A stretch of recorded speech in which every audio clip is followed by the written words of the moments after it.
Hello guys. Hello. This is for Pisces. Okay. Pisces.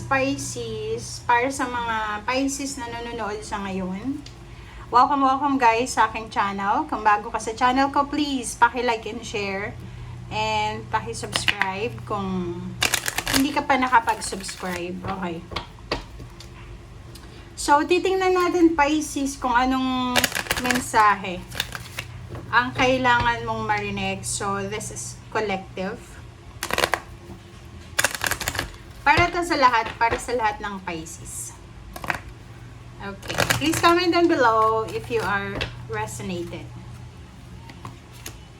Okay, judication. Number 30.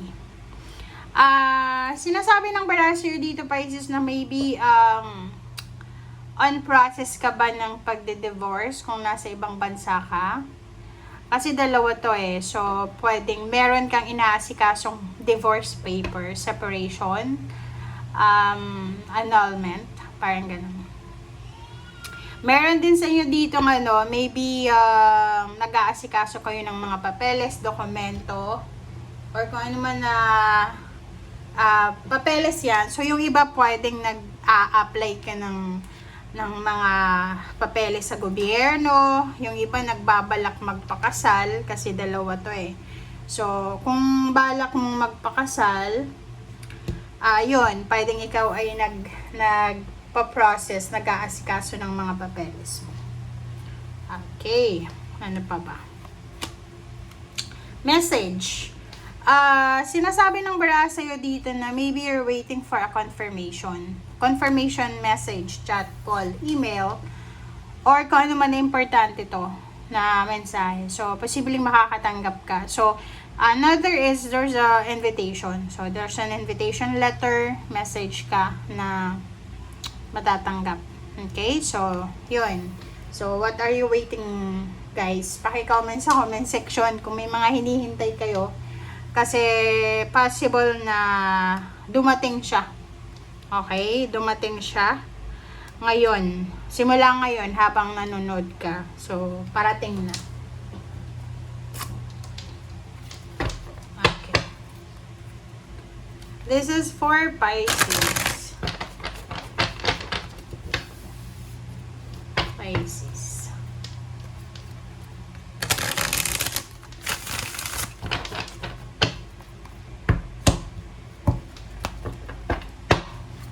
Alright.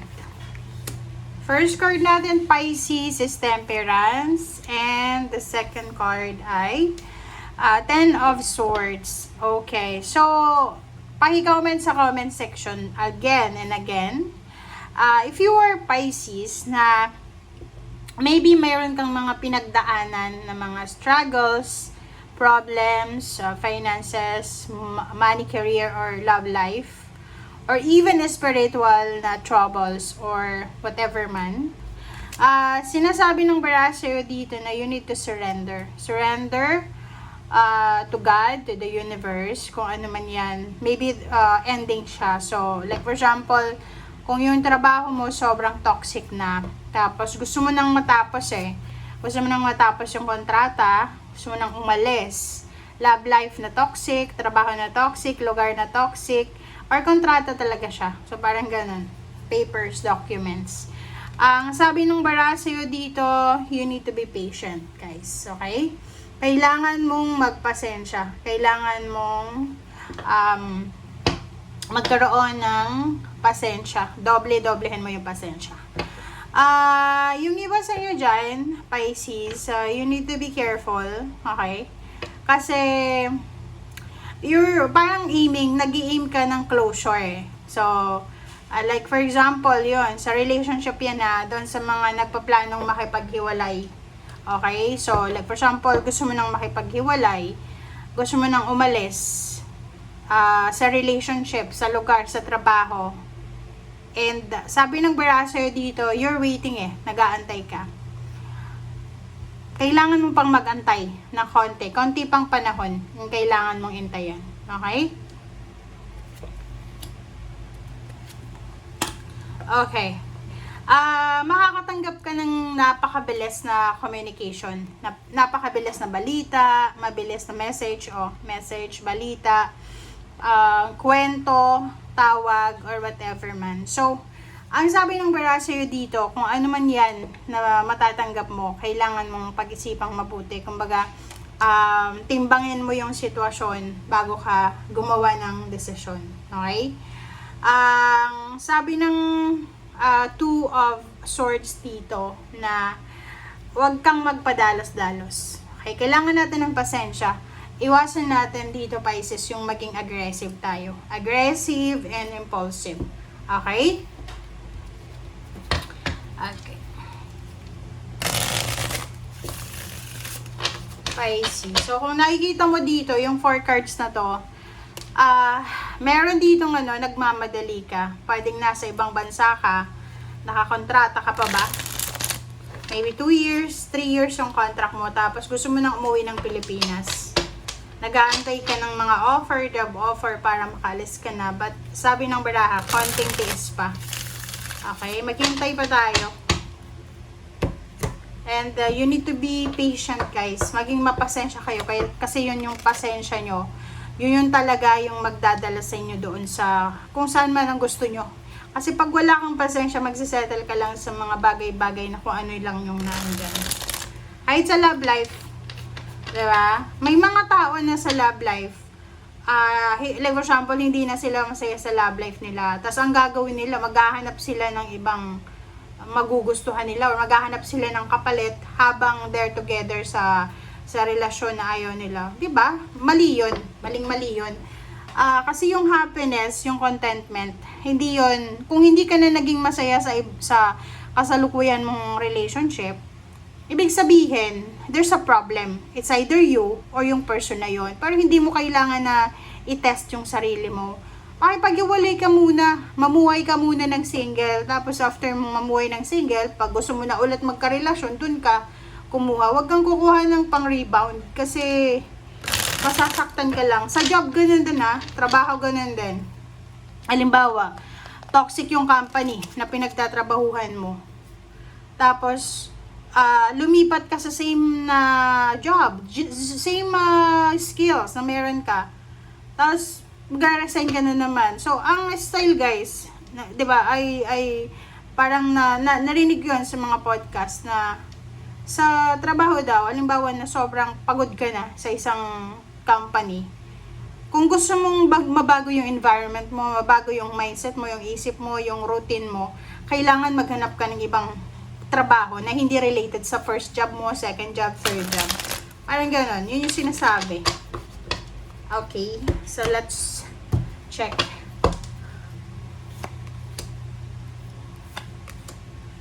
Okay. There's a devil and chariot dito. So, kung makikita nyo, guys, merong temptation or there's a hindrance. May hindrance na pumipigil para sa future mo. Or, like for example, you're planning to travel. Okay? You're planning to travel. You're planning to purchase or mag-invest. May isang tao dito, like, maybe siya, any zodiac sign, but maybe nakikita mo naman, pwede siyang Capricorn or any fire sign, Leo, Aries, Sagittarius. So, kung sino-sino sila, huwag kang makinig sa kanila kasi this chariot, it's yours yan. Okay? Sa'yo yan Yan yung journey mo na tinatahak or tatahakin. So, kung may mga bagay-bagay kang gustong gawin, gawin mo siya. Huwag kang makikinig sa mga sinasabi ng mga tao sa paligid mo kasi talagang pipigilan ka nila. Okay? There's some people na ayaw nilang makitang matagumpay yung iba. So, pag sila yung naging confident mo, hindi ka aasenso kasi pipigilan nila yung mga plano mo. Iba-brainwash ka nila, pahihinain nilang yung loob mo, diba? So, eto, the devil and the chariot, sabi ng bara sa'yo dito na kung may gusto kang gawin para sa sarili mo, sa pamilya mo, just go. Keep going. Okay? Huwag kang matakot. Huwag kang makikinig sa mga hearsays or sa mga opinion ng mga tao sa paligid mo. Alright, so kung makikita mo dito sa 3 cards, there's a page of wheels. This is your future, financial future, guys. this is your wish come true and this is your past. So, Pisces, sinasabi ng Baral sa'yo na siguro may mga past mistakes ka. Okay? May mga decision ka from your past na ayaw mo nang balikan. And sinasabi ng Baral sa'yo dito, every day is a blessing. Okay? Every day, blessing yan sa'yo para makapagsimula ka. Okay? You need to move on.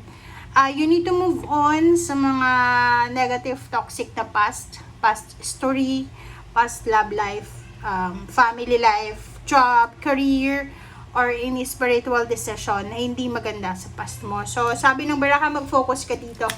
Mag-focus ka kasi there's an incoming abundance. There's an incoming fulfillment of your wishes. There's an incoming manifestation. The star is here. So, full of hope. Okay, so congratulations sa iyo, Pisces, kasi ang sabi ng Baraka sa'yo dito na para daw ma-maximize mo yung talagang tagumpay, or kumbaga ma-enjoy mo kung ano yung blessings na magkakaroon ka. You need to focus sa kung ano yung importante sa ngayon. So kung may mga past issues, past relationship, past mistakes or whatever man, let go mo na yan. Okay? Wag mo nang balikan yung mga nakaraan. Tao man yan, lugar, trabaho, negosyo, move on na. Okay? Thank you guys. Bye!